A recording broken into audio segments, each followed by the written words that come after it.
What's up, YouTube? This is Too Raw for TV. So, look, I just want to say something about George Mikan.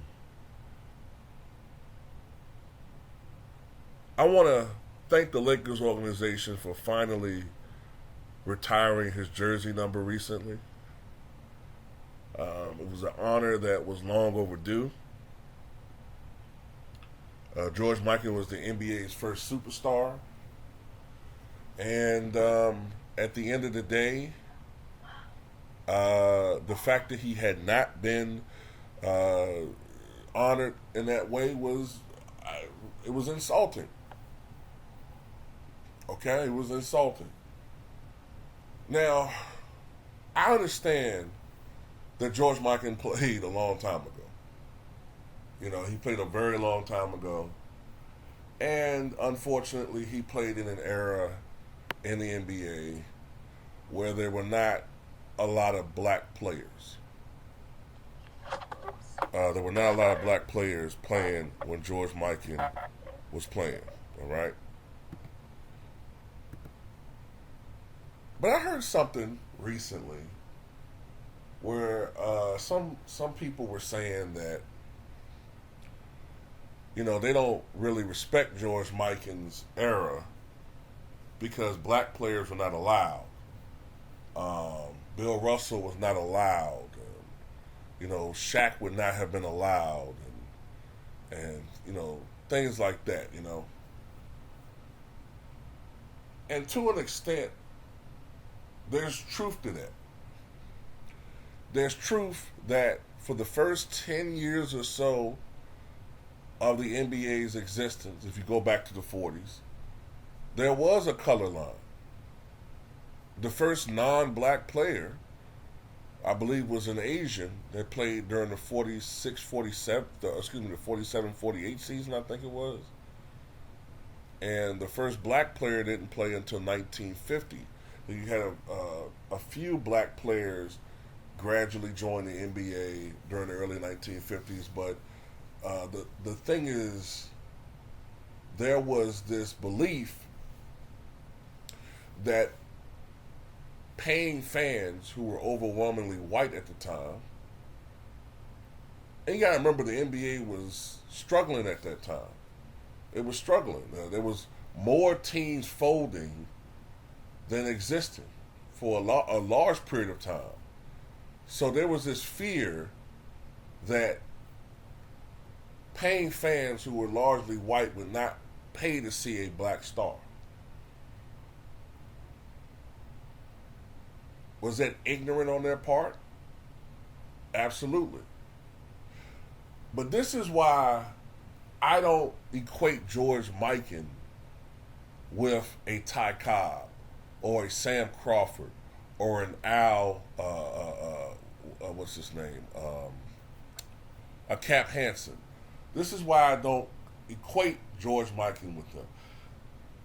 With baseball, even with the NFL, which magically I notice people don't seem to ever accuse them of having a color line, which they did for decades as well. As a matter of fact, to this day, in the NFL, there's this resistance toward black quarterbacks. But anyway, don't want to get into that, right? But for a few years, yeah, there was a color line in the NBA. But George Mikan never openly supported that bullshit. But Cap Hansen, Ty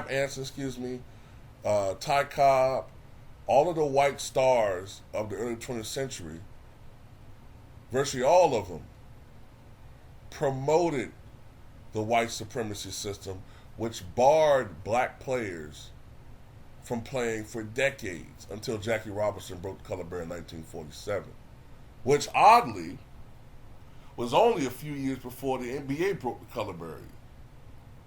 So, Major League Baseball went through a 60-year period from the 1880s into the 1940s where they didn't have any black players for the most part. But the NBA, in only 9 years,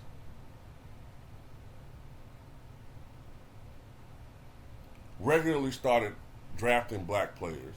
And even before that, as early as 1950, they had black players. But you know what really killed the white supremacy in the NBA was the creation of the shot clock. The creation of the shot clock changed the game from this slow-paced, low-scoring game where a big guy like George Mikan could dominate to more of an up-and-down game, a faster-paced game, which, would obviously favor faster, more athletic athletes who tended to be black. So it's not a coincidence, that by 1962, 38% of the league was black. By 1962, 38% of the league was black. By 1970, 58% of the league was black. And by 1980, 75% of the NBA was black, which is on par with today's percentage. But I got a question for you guys. Since some people are saying that it's race why they don't fuck with George Mikan and all that, right? Fair. Okay, that's fair. You thought the league wasn't fair with the racial makeup and all of that drafting. But what's your problem with the NBA in the 70s? What's your problem with the NBA in the 80s? When the league was majority black. Oh, it's funny. You still say that there was nothing but plumbers and firemen and all of that in the NBA. So really, this whole George Mikan race thing is a cop out. It's bullshit. You have a problem with old school players in general. You have a problem with old school, and whatever the excuse is that you can conjure up in your brain, that's going to be an excuse that you're going to put out there as to why you don't want to fuck with some of these players. Magically, you're concerned why Bill Russell wasn't drafted, even though he was drafted in 1956 out of college, because he was great. And ironically, the Boston Celtics organization, even though they were part of a racist-ass city, were very progressive at the time. And they drafted Bill Russell, who was the architect of those championships. But it's funny that you talk about how unfair it is for a guy like Bill Russell, but then, some of these same people will say, well, Bill Russell would struggle against Joel Embiid, guarding him. Under what evidence? Why would a man that could hold his own against the most dominant player in the history of the NBA, which is Wilt Chamberlain, why would he struggle against Joel Embiid? Is it because he shoots threes? Is that what it is? Bill Russell, the same dude who in his prime could guard all 5 positions, a guy who is on tape jumping over a player during a fast break, a guy who was ranked number 7 in the world as a high jumper, a guy that could have been in the Olympics in 1956 as a high jumper and as a Olympic runner. He's going to struggle against Joel Embiid, a guy who notoriously has conditioning issues, versus Bill Russell, who was known to play the vertical game to get guys out of shape that he's going up against.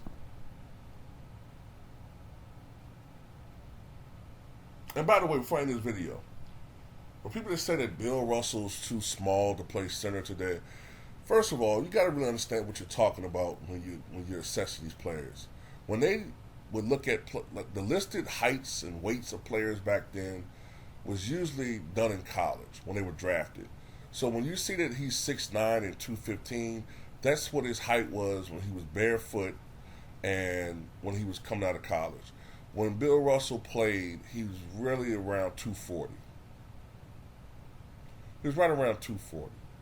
And with today's footwear, he'd probably been more like 6'10 and a half. 6'10" and a half, which is about the height of, say, probably Kevin Durant, and is the average height of a center in general. But it's funny too. You say that he'll be too small to be a center, but the average player in the last 6 years has gotten smaller because the league has changed. We don't have these big lumbering guys like we used to. We don't have these big 280, 290 pound, 300 pound centers. Centers are smaller because the game is faster. But ironically, people are saying that, oh, Bill Russell will struggle because he's fast and athletic and can run the floor like a gazelle when he was younger. See how these guys' arguments don't make any sense? This is why it's not even, I have no desire to debate some of these clowns because it'll be a slow surgical destruction of these guys. But anyway, just want to go ahead and make this video right quick. Tell me what you guys think.